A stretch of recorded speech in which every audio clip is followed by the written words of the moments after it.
Bitter criticism, reading, I don't know, reading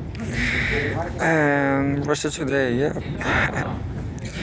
Russia Today, right till the end. Para abrir la puerta del tren, presione el botón cuando se ilumine.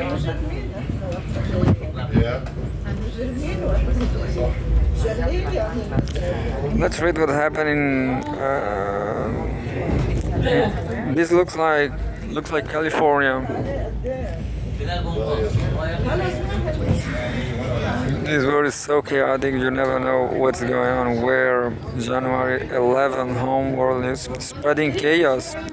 What's in store for the Middle East after a bloody year? About Middle East. Escalation has continued throughout the region in the past year, reaching critical points in several spots. Is there more turmoil to come? This photograph is an Israel Defense Forces IDF artillery unit using a self-propelled artillery howitzer tires towards Gaza near the border in southern Israel. By Murad Sadiq-Zadeh, president of the Middle East Studies Center, visiting lecture, HSE University Moscow. Escalation has continued throughout the region in the past year, reaching critical points in several spots. Is there more turmoil to come? Interesting. The year 2024 marked a significant escalation in armed conflicts across the Middle East. Alongside relentless bombardments of Gaza, Israel expanded its military operations into Lebanon, targeting Hamas ally Hezbollah, whose forces launched hundreds of rockets into Israeli territory. For the first time in 2 decades, Israel also engaged in direct confrontation with Iran. Following Hamas attacks on October 7, 2023, Israel launched a ground and air offensive on Gaza, which continues to this day. The strip remains under blockade, resulting in a dire humanitarian crisis. According to Gaza's Ministry of Health, more than 45,000 people have lost their lives since they began. Since the fighting began. Al Jazeera says it was right now is 46,000. Bombardments and a total blockade have turned life for Gaza's 2.1 million residents into a living nightmare, depriving them of shelter and any means of leaving the region. Oh, that sucks because they can leave, So it's a genocide. It's a massacre. They cannot go away. Because of Egypt, in May, Israel conducted a major operation in Rafah in southern Gaza, seizing control of Philadelphia corridor, a 14 kilometers buffer zone along the border with Egypt. Hundreds of thousands of residents were forced to flee their homes, seeking refuge in schools, hospitals, and refugee camps, many of which were also targeted by Israeli airstrikes. Hundreds in hunger and outbreaks of disease such as polio have begun to spread due to acute shortages of food, water, and medical supplies. The situation in Lebanon also sharply deteriorated. In late September, Israel launched a large-scale offensive against Iran-backed Hezbollah. Por tu seguridad y la de todos los pasajeros, no te sientes en el suelo.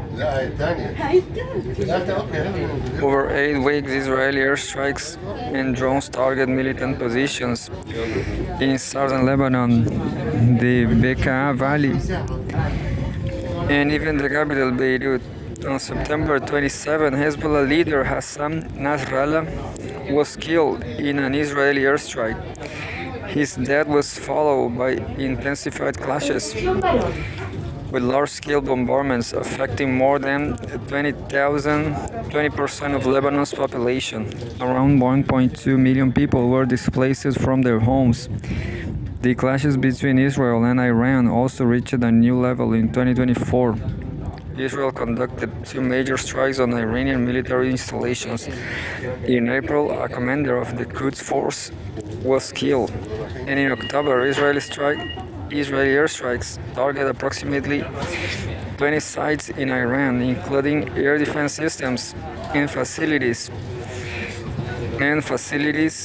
tied to its nuclear program.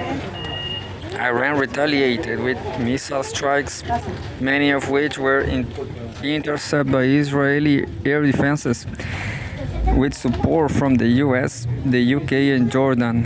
However, some missiles hit their targets, marking one of the most serious escalations in recent years. There's a related news. Read more. Will Israel achieve a historic victory in 2025? I just read that. Meanwhile, the domestic situation in Israel around Prime Minister Benjamin Netanyahu remains tense.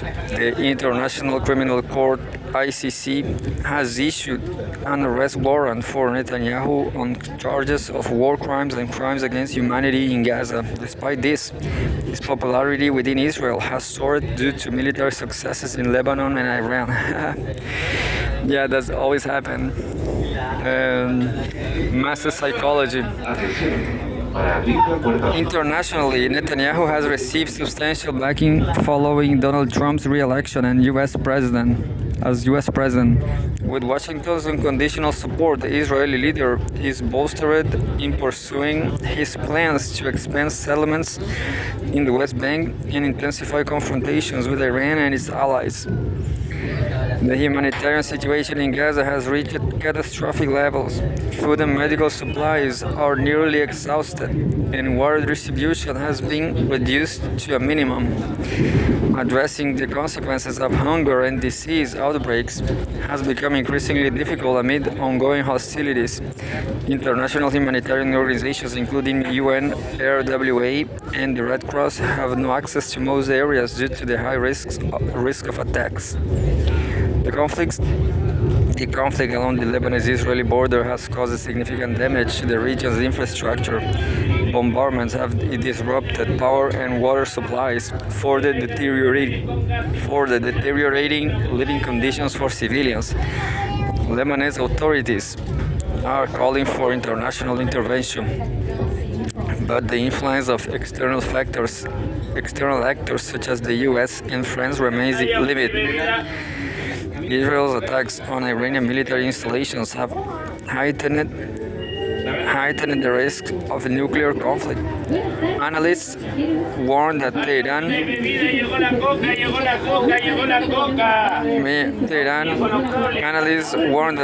may accelerate its nuclear program as a deterrent measure.